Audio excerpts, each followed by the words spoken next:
दोस्तों आज supreme court में जस्टिस सीजीएल का जो रिट पिटीशन फाइल हुआ था उसका सुनवाई होना था और सुनवाई उसका हो चुका। और आप लोगों ने उसका वीडियो जो है वो देखा ही होगा कि किस तरीके से सुनवाई को 5 से 7 मिनट के अंदर जो है सुप्रीम कोर्ट के जजेस के द्वारा जो है रिट पिटीशन फाइल को रद्द कर दिया गया। दोस्तों अब ये जो आखिरी जो उम्मीद थी हम लोगों की कि सीजीएल में जो भी धांधली हुआ है उस पर कुछ जो है आगे जा कर के उसका कुछ परिणाम निकले, कुछ सही निर्णय आए, लेकिन पता नहीं ये लोग किस तरीके के वकील को लेकर के आए थे कि जो रंजीत थे, डॉक्टर जो भी रंजीत थे या और ये अजीत सिन्हा सर थे। तो ये लोग जो असल मुद्दा जो था हमारा केस का, या फिर मान लीजिए जो भी इसमें धांधली हुआ उसका असल मुद्दा जो था वो इन लोगों ने उठाया ही नहीं। ये लोग कह रहे हैं कि भाई 21 तारीख को इतना कम सिलेक्शन हुआ, 22 को इतना हुआ है, उतना हुआ। ये कोई मुद्दा है? अरे मुद्दा तो ये होना चाहिए था कि भाई आप जो है ये क्वेश्चन का जो रिपीटेशन हुआ था, जो गेस्ट क्वेश्चन जो वो लिख करके वायरल हुआ था, ये सब मुद्दा होना चाहिए था। तो ये लोग 5-7 मिनट बस यही बताने में लगा दिए कि भाई 21 तारीख को ये एग्ज़ाम इतने लोग पास किए, इतने कम लोग, 22 को इतने ज़्यादा लोग पास किए, इंटरनेट बंद था, ये था वो था। ये तो सबको पता है, ये किसको नहीं पता है? अब किस तरह की ये लोग वकालत कर रहे हैं समझ में ही नहीं आ रहा है। एक आम इंसान से भी अगर पूछा जाएगा जो लॉ के बारे में कुछ नहीं जानता है, वो भी इसमें आपको बता देगा कि भाई कौन सा इसमें मुद्दा रखना चाहिए और कौन सा मुद्दा नहीं रखना चाहिए कोर्ट के सामने, जिससे है कि भाई ये रिट पिटीशन जो है वो एक्सेप्ट किया जाता। ये लोग मुद्दा ही ढंग से नहीं रख पाए और अपने आप को सुप्रीम कोर्ट का बहुत बड़े वकील कह रहे हैं, ये बहुत बड़े वकील के नाम से जाने जाते हैं। मैं उनके काबिलियत पे शक नहीं कर रहा हूँ, लेकिन उनका जो ये प्रेजेंटेशन का तरीका था या जो उनका जो बात रखने का तरीका था जजेस के सामने या कोर्ट के सामने, ये तो कहीं से एक्सेप्टेबल नहीं था। क्योंकि इस तरह की बातों से तो कोर्ट कभी भी जो है कन्विंस होगी नहीं, जिस तरह से बात ये लोग रख रहे थे। और कोर्ट ने ये भी कहा भी कि हाई कोर्ट का जो फैसला है वो सही है, आप लोग के बात में कोई तथ्य नहीं है, कोई ये नहीं है। तो पता नहीं ये लोग किस तरह का बात कर रहे थे। अब ये क्या खेला है क्या बेला है ये तो मुझे समझ नहीं आ रहा है। अभी जो आखिरी उम्मीद हम लोगों की बची खुची थी वो भी जो है ख़त्म हो चुकी। अब क्या ही बोले, अब सुप्रीम कोर्ट के आगे तो और कोई सुप्रीम है नहीं और कोई कोर्ट है नहीं। अब हम लोग जाएँ तो जाए कहाँ? अब तो कहीं जा नहीं सकते हैं। जो आखिरी उम्मीद थी वो भी चली गई। मुझे तो यही नहीं समझ में आ रहा है कि अब क्या इसके पीछे कॉन्स्पिरेसी है या कुछ और है या षड्यंत्र है, क्या है नहीं है। चूँकि आप इतने बड़े वकील हो करके एक छोटा सा मुद्दा को अगर अच्छे तरीके से नहीं रख सकते हैं तो फिर क्या इसका मतलब है या क्या इसका मतलब समझा जाएगा? मुझे तो समझ ही नहीं आ रहा है। बाकी दोस्तों, और जो हम लोगों ने इतने सारे पैसे लगाए, इतने सारे लोगों ने जो है सबने 1 साल बर्बाद किया इस केस को लेकर के कि भाई इसमें जजमेंट आएगा, या फिर जो भी इस केस से जुड़े हुए लोग थे। मैं जो प्रकाश सर है, कुणाल सर है, या जो मस्ताना सर है, उनके मेहनत पे शक नहीं कर रहा हूँ। वो लोगों ने जी तोड़ अपना मेहनत किया, उनका जो भी फ़र्ज़ था वो लोगों ने निभाया। वो लोग जो है बहुत अच्छा काम किए।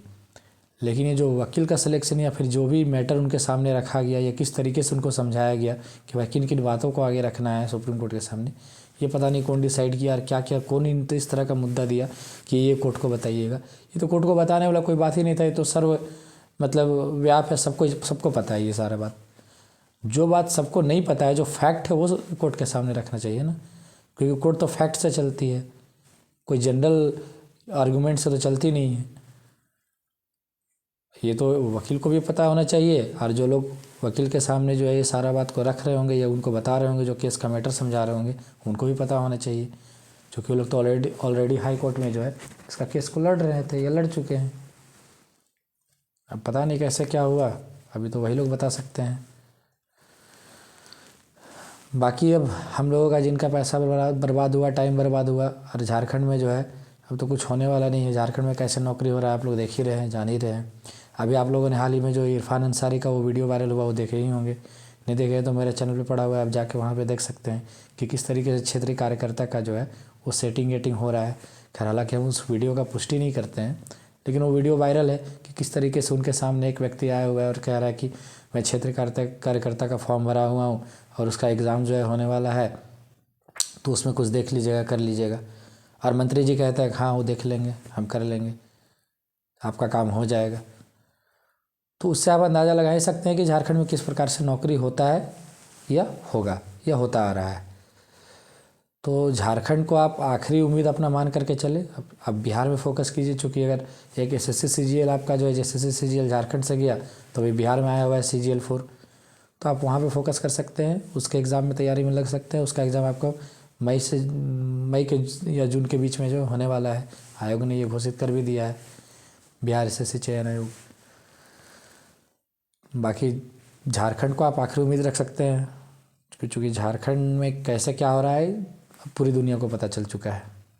बस एक कोर्ट को पता नहीं चल पा रहा है और यहाँ की सरकार को पता नहीं चल पा रहा है। बाकी सबको पता है कि यहाँ पे किस तरीके से बहाली होती है, क्या होती है, किस तरीके से आमली होता है, लेकिन जिनको पता होना चाहिए उनको पता नहीं चल रहा है, बस यही है।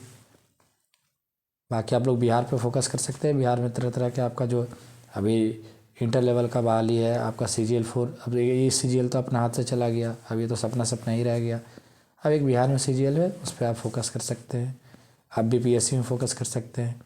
अब यहाँ का JPSC का भी हाल आप जानते ही हैं किस तरह से क्या कहानी होता है। अभी रिसेंट JPSC आप देखे ही होंगे, 14 JPSC का क्या हाल हुआ है।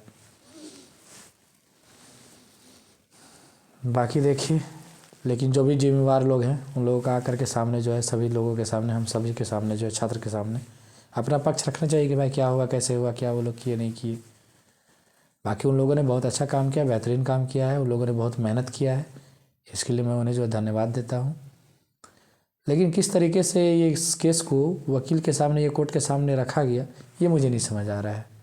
आप लोग भी अपना जो राय है कमेंट बॉक्स के माध्यम से ज़रूर दीजिएगा। बाकी चलिए और क्या ही बोले, थैंक यू सभी को, धन्यवाद।